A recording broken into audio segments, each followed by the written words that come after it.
ફૂલકાઓને મારા નમસ્કાર। આજનો મારો વિષય છે દીકરી વાળનો દરિયો। એક તમન્ના છે મારી ચાંદ બનીને ચમકવાની, એક આરજુ છે મારી ગગનમાં વિહરવાની, એક સ્વપ્ન છે મારે સૂરજની કિરણ બનવાનું, એક ઉમંગ છે મારે આદર્શ દીકરી બનવાનું। દીકરી નાની હોય કે મોટી હોય, કેજીમાં ભણતી હોય કે કોલેજમાં, કન્યા હોય કે કુંવારી, પરંતુ મિત્રો દીકરી સદાય દીકરી જ રહે છે। નાનપણમાં પિતા સામે ચપ ચપ બોલતી હોય, માતાનું માન ન રાખતી હોય, ભાઈને ભાડિયું ના દેતી હોય, બેન સાથે બાથું ભીડાવતી હોય, પરંતુ જ્યારે દીકરી મોટી થાય છે ને ત્યારે તે ગંભીરતા ધારણ કરી લે છે। લગ્ન વખતે પીઠી ચોડાતી સહેલીઓ સાથે આમ તેમ મલકાતી હોય, પરંતુ જ્યારે તેને ખબર પડે છે ને કે મારી જાન આ ગામમાંથી શેરીમાં જવાની છે, ત્યારે તેને વિચાર આવે છે કે મારે આ વાલનો દરિયો છોડીને પારકાને પોતાના કરવાના છે।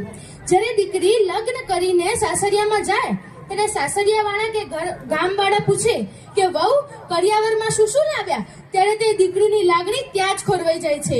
લોકો એ નથી વિચારતા કે તે દીકરી પોતાના પિતાના ઘરે શું શું મૂકીને આવી છે, પરંતુ એ વિચારે છે કે તે પોતાના પિતાના ઘરેથી શું શું લઈને આવી છે। જો લોકો આટલું જ વિચારે ને તો તે દીકરીના સંસારમાં સુગંધ ફેલાઈ જાય છે। અહીં જેટલા દીકરીના માતા પિતા છે તેમને મારા ખૂબ ખૂબ નમન છે। જ્યારે દીકરીનો જન્મ થાય છે ત્યારે સૌથી વધુ રડનાર તેના માતા પિતા હોય છે, અને ભગવાનને કહે છે કે ભગવાન તમારો ખૂબ ખૂબ આભાર કે તમે સૌપ્રથમ મારા ઘરમાં લક્ષ્મીના પગ પાડ્યા છે।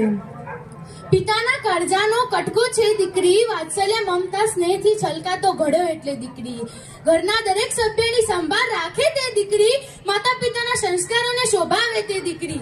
પ્રેમનો પ્રવાહ છે દીકરી, વાલનો દરિયો છે દીકરી, કુટુંબનો કિલ્લોલ છે દીકરી, સંસ્કારોની સુરત છે દીકરી। જે ઘરમાં દીકરી ના હોય ને ત્યાં પ્રેમ, સંસ્કાર અને સમર્પણ જોવા મળે છે। આજના યુગમાં દીકરીઓ પુરુષોની બરાબરી કરી રહી છે, તે ભલે વ્યવસાય હોય, રમત ગમત હોય કે શિક્ષણ જ કેમ ન હોય। સમય બદલાઈ ગયો છે। આજના યુગમાં પુત્ર જેટલું જ દીકરીને સન્માન આપવામાં આવે છે। હવે સમય બદલાઈ ગયો છે। આજના યુગમાં આપણે